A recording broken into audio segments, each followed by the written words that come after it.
¿Qué ocurre cuando un continente entero se cansa de esperar y decide desafiar a los dueños del mundo? En la sala solemne de las Naciones Unidas, el ambiente se volvió irrespirable. Nadie se movió. Todas las miradas clavadas en la puerta, aguardando la entrada de Ibrahim Traoré. Traoré caminó hacia el podio, sin papeles, sin gestos de cortesía, solo el peso de hablar por cientos de millones. No saludó, no ofreció diplomacia. Desde su primera palabra quedó claro. No venía a pedir, venía a exigir.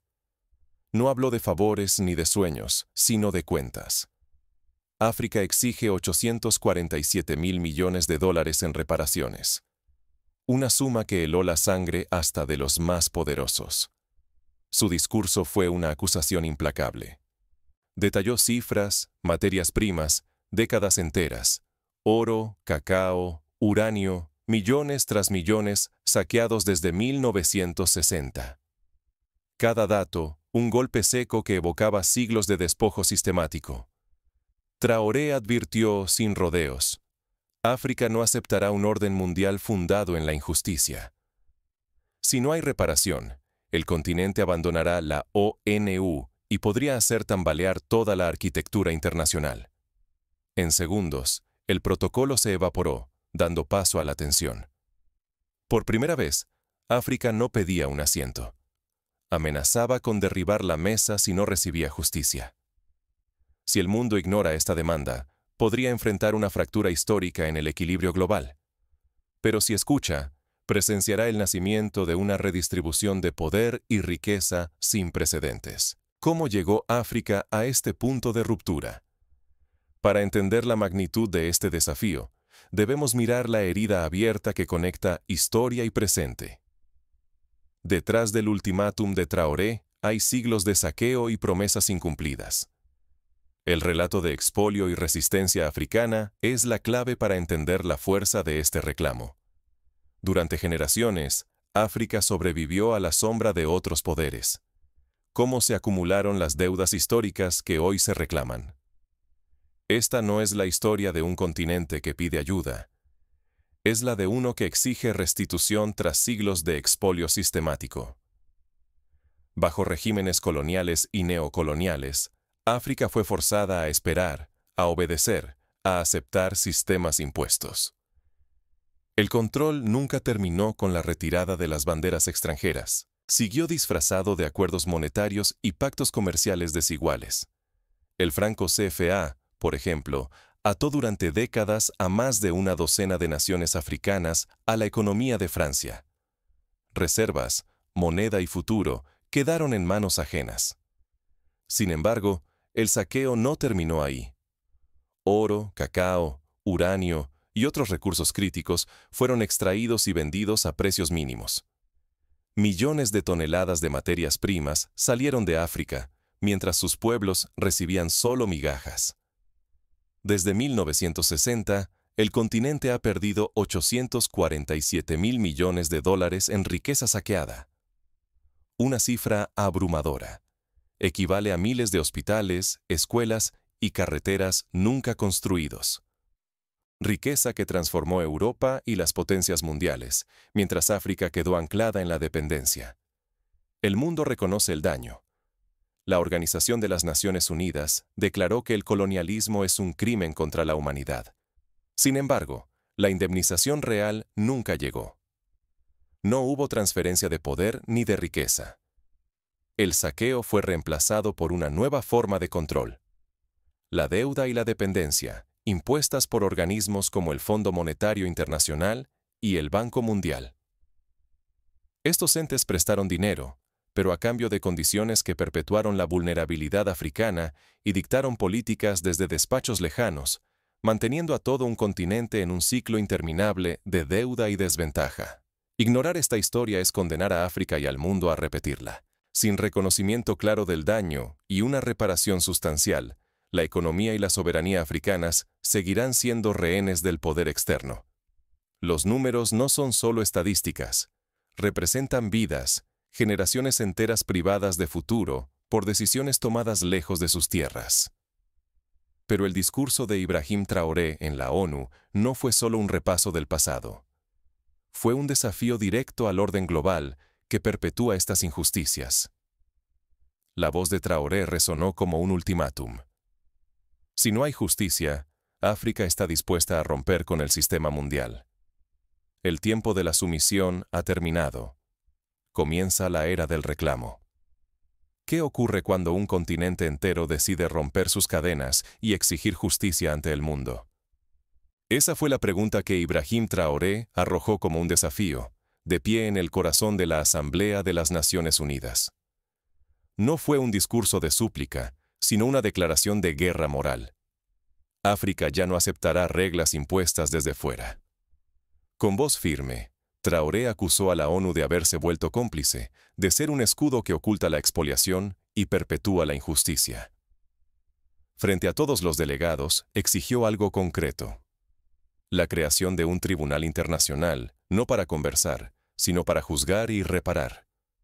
África reclama 847.000 millones de dólares en restitución, una cifra que no es caprichosa. Traoré desmenuzó el saqueo. Oro por valor de 285.000 millones. Uranio, algodón y manganeso, extraídos sin compensación, dejando a naciones enteras en la pobreza. Cada número era una acusación directa, cada dato una herida aún abierta en la historia africana. El golpe más duro llegó al denunciar al Consejo de Seguridad, al que definió como una dictadura de 5 vencedores de una guerra librada hace más de 80 años. ¿Con qué legitimidad deciden ellos el destino de más de 1.000 millones de africanos? ¿Por qué África debe acatar reglas escritas por otros en un sistema que jamás la protegió? Traoré desenmascaró el doble rasero global. Hay billones para guerras, alianzas militares y rescates bancarios. Pero cuando se trata de reparar siglos de saqueo africano, la respuesta es siempre la misma: imposible. No suplicamos caridad, dijo, reclamamos derecho y restitución. La advertencia fue clara y contundente. Si las exigencias africanas son ignoradas, si el tribunal y la reparación no llegan, África tomará una decisión sin precedentes: abandonar la ONU y construir nuevos marcos de cooperación, desde la Unión Africana hasta alianzas con el BRICS y otros bloques emergentes. No es un gesto simbólico, es un ultimátum que desafía la legitimidad misma del orden mundial. Si África se va, la arquitectura global se tambalea. ¿Quién se atreverá a seguirla? ¿Qué naciones de Asia o Latinoamérica podrían rebelarse contra los guardianes de siempre? Una crisis geopolítica y económica de escala histórica ya no es una teoría, es una amenaza real sobre la mesa. En los pasillos y despachos de Nueva York, el eco de la advertencia africana resuena con fuerza. Pero, ¿qué piensan los líderes occidentales y quién está dispuesto a arriesgarlo todo para mantener el statu quo? ¿Qué ocurriría si el sur global decidiera, en serio, construir su propio sistema? Imagina ese momento: más de 60 naciones, ya no como suplicantes, sino como arquitectos de un nuevo orden. Una ruptura histórica con la lógica que ha dominado el mundo durante siglos. ¿Qué haría el viejo orden frente a ese desafío? Ibrahim Traoré ya ha puesto la propuesta sobre la mesa: una asamblea del sur global sin miembros permanentes ni derecho a veto. Cada país, sin importar su tamaño o riqueza, tendría un solo voto. Terminaría así el dominio de unas pocas potencias: una persona, una voz, para todos. Pero el plan va más allá de la política. Propone fundar un Banco de Desarrollo Internacional del Sur, sin condiciones tóxicas ni ataduras externas. Un banco diseñado para financiar proyectos elegidos localmente y responder a necesidades reales, no a órdenes de fuera.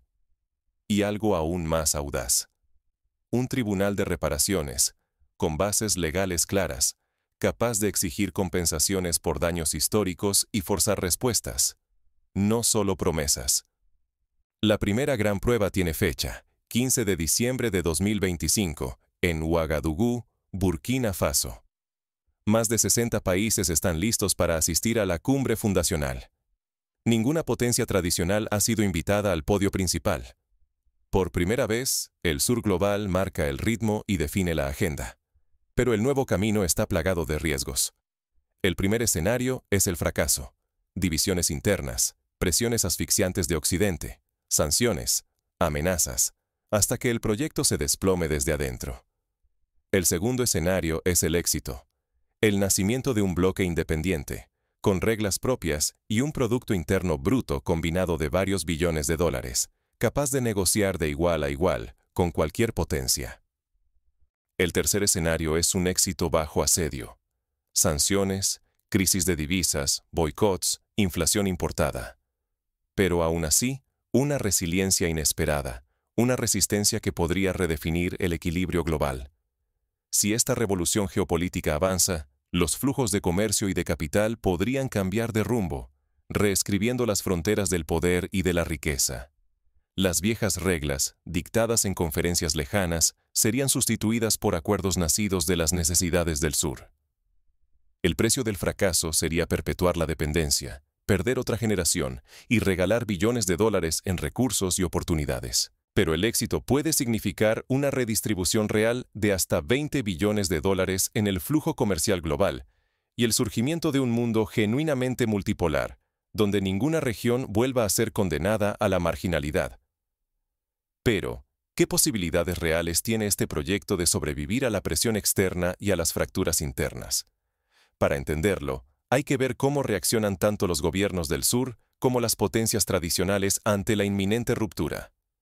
Más allá de los discursos, construir un nuevo orden cuando los riesgos son tan altos requiere mucho más que palabras. La indignación histórica solo se convierte en poder real si se traduce en organización y acción colectiva. Veamos cómo ese cambio puede gestarse y, sobre todo, qué papel puedes jugar tú en este momento decisivo.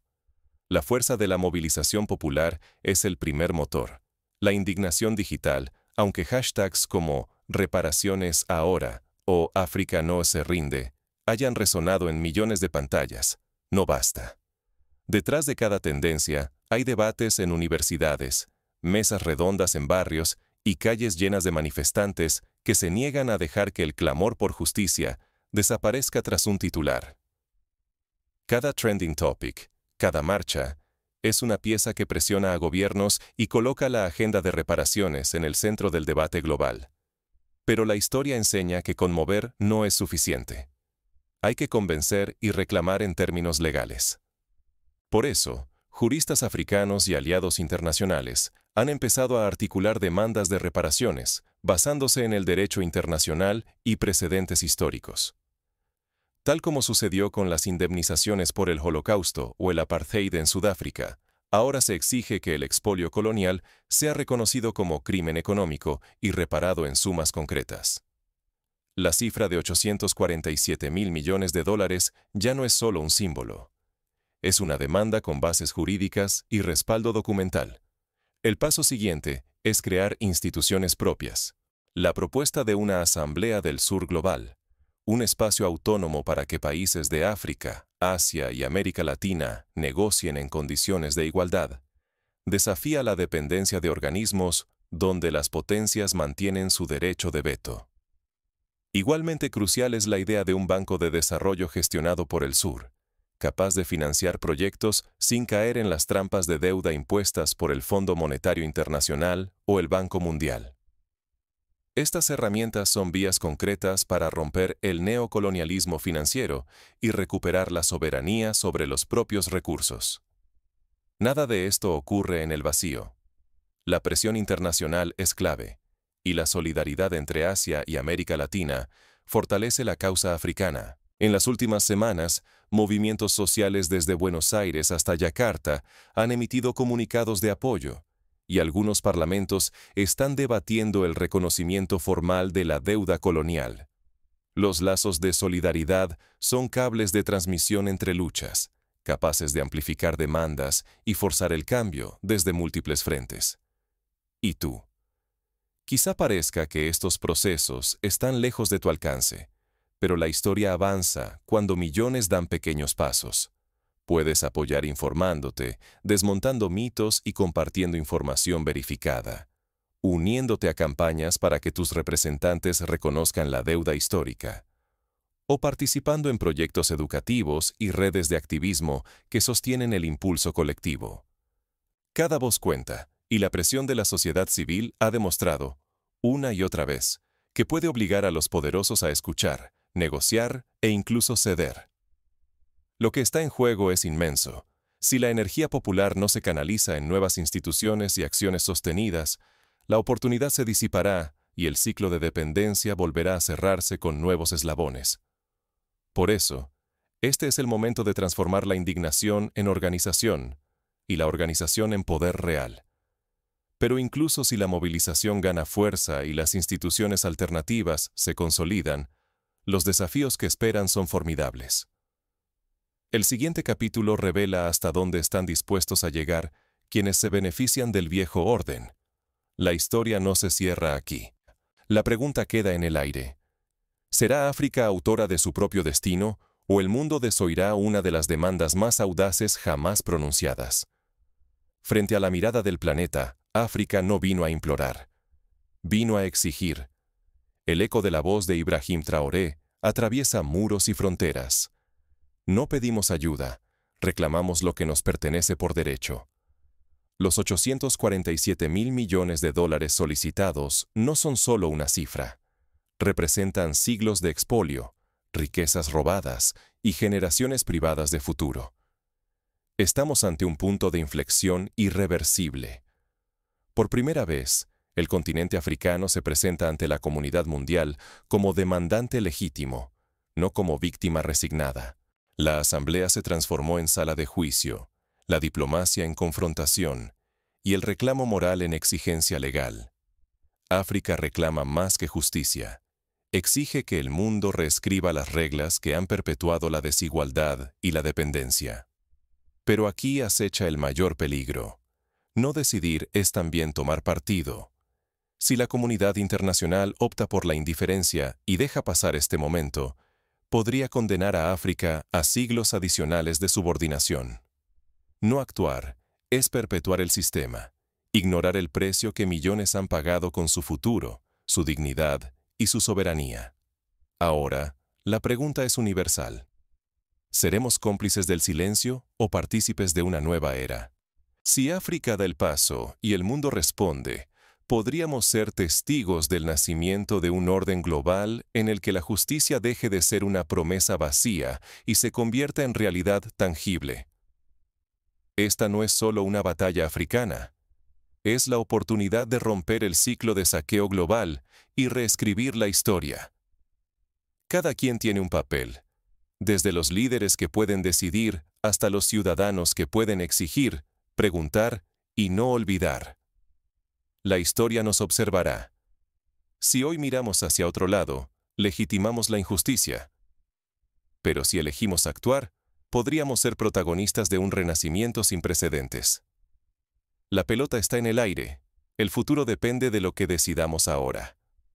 Porque aunque la sesión concluya y las luces se apaguen en la asamblea, el verdadero juicio apenas comienza. ¿Seguirá el mundo ignorando la deuda pendiente o presenciaremos al fin el inicio de una reparación histórica? Pero para comprender de verdad la gravedad y la grandeza de este momento, hay que mirar no solo el discurso, sino todo lo que lo precedió y lo que puede suceder después. No es la primera vez que el mundo se enfrenta a un reclamo de reparación. Si recordamos, en 1952, Alemania Federal accedió a pagar más de 7.000 millones de marcos alemanes como indemnización a Israel por el Holocausto. Fue un proceso largo, lleno de negociaciones secretas, presiones diplomáticas y protestas públicas. Sin embargo, ese acto sentó un precedente. Un Estado puede, y debe, responder con recursos concretos al daño causado a otro pueblo. ¿Por qué, entonces, la reparación africana parece una utopía? Otro ejemplo. En 2006, el gobierno británico reconoció su responsabilidad en el tráfico transatlántico de esclavos y expresó un profundo pesar. Pero, hasta hoy, ninguna suma relevante ha sido transferida a las naciones africanas o caribeñas afectadas. El argumento siempre es el mismo. El tiempo ha pasado, los responsables ya no están, las estructuras han cambiado. Pero el pasado no desaparece. Sus huellas permanecen en los sistemas de educación, salud y economía de todo un continente. En Sudáfrica, la Comisión de la Verdad y Reconciliación, liderada por Desmond Tutu, fue otro intento histórico de enfrentar la herida del apartheid. Si bien se logró cierta compensación simbólica y financiera para las víctimas, la brecha de riqueza y poder entre poblaciones blancas y negras persiste hasta hoy. El caso sudafricano demuestra que la reparación no puede quedarse en gestos. Necesita transferencias materiales, cambios estructurales y voluntad política sostenida. Imagina, ahora, escenarios concretos si la propuesta africana avanza. Un tribunal internacional, creado por el Sur Global, podría solicitar investigaciones sobre empresas multinacionales que aún hoy extraen minerales de África a precios irrisorios, sin respeto ambiental ni social. Por ejemplo, minas de cobalto en la República Democrática del Congo, donde niños trabajan en condiciones infrahumanas para abastecer la industria tecnológica mundial. ¿Qué pasaría si este tribunal exigiera a esas empresas el pago de sumas equivalentes al daño real causado, más intereses acumulados por décadas? Otro escenario, la creación de un Banco del Sur Global. Países como Brasil, India, Sudáfrica y Nigeria podrían aportar capital inicial, creando líneas de crédito para infraestructura africana sin las condiciones draconianas del Fondo Monetario Internacional. Imagina puentes, hospitales y universidades financiados sin la presión de privatizar servicios básicos o recortar salarios públicos. Esto podría romper el ciclo de dependencia y abrir una senda de desarrollo genuino. Ahora, pongamos un ejemplo práctico sobre cómo una sola medida de reparación podría transformar vidas. Si solo el 1% de la cifra reclamada, es decir, 8.470 millones de dólares, se invirtiera en educación primaria, permitiría construir decenas de miles de escuelas rurales, capacitar a cientos de miles de docentes y entregar libros a millones de niños. Es una inversión que cambiaría no solo el presente, sino el destino de generaciones. Pero la resistencia será feroz. Las potencias tradicionales, como Francia y Reino Unido, podrían contraatacar con sanciones, restricciones comerciales o campañas de desacreditación diplomática. Ya lo vimos en la historia reciente. Cuando Libia intentó impulsar una moneda africana respaldada en oro, fue blanco de presión internacional y conflicto armado. El control sobre los recursos y la política monetaria sigue siendo un campo de batalla encubierto. Por eso, la solidaridad internacional es crucial. Recordemos cómo, en los años 80, los movimientos anti-apartheid lograron que universidades, empresas y gobiernos de todo el mundo boicotearan al régimen sudafricano.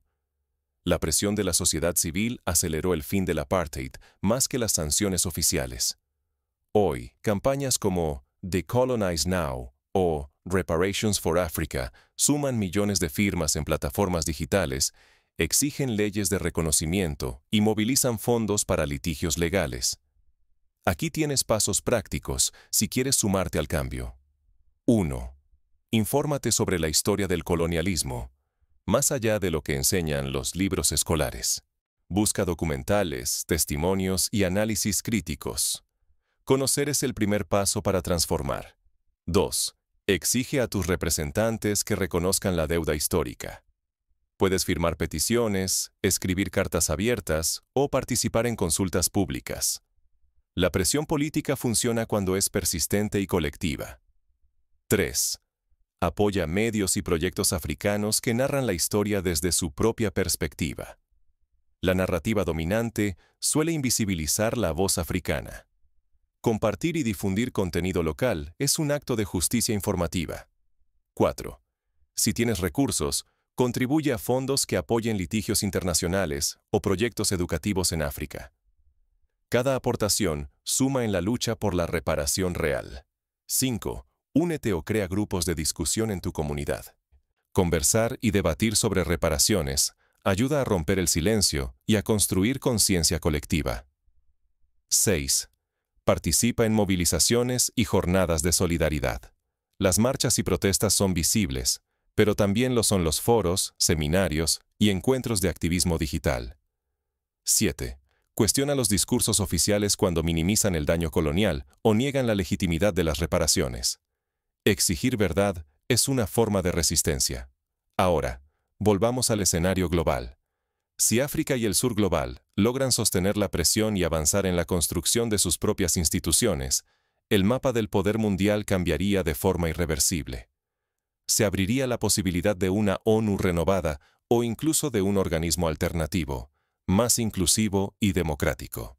Países como Indonesia, México, Egipto y Etiopía podrían jugar roles clave en la mediación y el diseño de nuevas reglas internacionales. La redistribución del poder tendría efectos en todas las dimensiones, desde el precio de los minerales hasta la influencia en organismos climáticos y comerciales.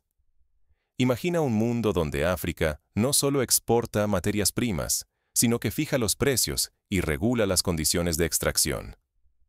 Donde cada alianza comercial se negocia en igualdad y no en sumisión. Pero el riesgo de fractura es real. Si las potencias tradicionales deciden aislar al bloque africano, podrían surgir dos sistemas paralelos, uno centrado en Occidente, otro en el sur global. Esto traería tensiones, pero también innovaciones, monedas digitales propias, acuerdos energéticos continentales, redes logísticas alternativas y nuevas rutas de la seda impulsadas por la tecnología. Para evitar el fracaso, África debe aprender de los errores del pasado. La corrupción, la división interna y la falta de visión estratégica han saboteado intentos anteriores de integración. Por eso, el liderazgo de figuras como Ibrahim Traoré es tan relevante. Su discurso no solo exige, también propone pasos concretos y convoca a la unidad. Los próximos años serán decisivos. Cada cumbre, cada negociación, cada protesta cuenta. El futuro no está escrito. Si millones se suman, si los gobiernos escuchan, si las empresas responsables pagan, la reparación dejará de ser una utopía y se convertirá en política real. Así, cuando la historia mire hacia atrás, verá este momento no como una ruptura aislada, sino como el principio de una nueva era.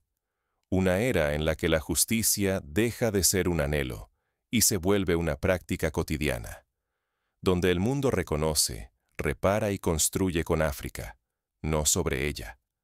La pregunta ya no es si la reparación es posible, sino si estamos dispuestos a exigirla y a sostenerla hasta el final. El juicio apenas comienza.